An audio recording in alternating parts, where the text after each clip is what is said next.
Türkmenistan'ın Ilimler Akademiyasının wekiliýetiniň Italiýa Respublikasyna saparynyň çägine geçirilen çäreler netijeli tarapdan häsiýetlendi. Türkmen wekiliýeti hemişelik betaraplygyň elan edilmeginiň 30 ýyllygyna bagyşlanan maslahata gatnaşdy. Şeýle hem beýik türkmen şahyry Matmul Pragynyň italyan diline saýlanan goşgular ýygynasynyň tanışdyrylyşy boldy. Maslahata gatnaşyjylar öz çykyşlaryna Türkmenistanyň betaraplyk derejesine aýratyn üns berdiler.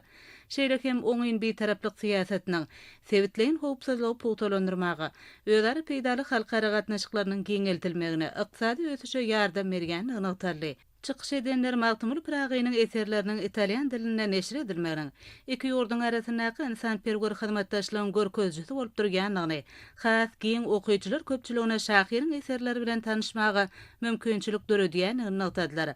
Duşşuklaryň dowamyny halkara guramalaryň çäklerinde hyzmatdaşlygy pugtalandyrmak we siýasy, diplomatik, ilmi, medeni, söwda we ykdysady ulgamlarda gatnaşyklary çuňlaşdyrmak boýunça ugurlar aralyp maslahatlaşyldy.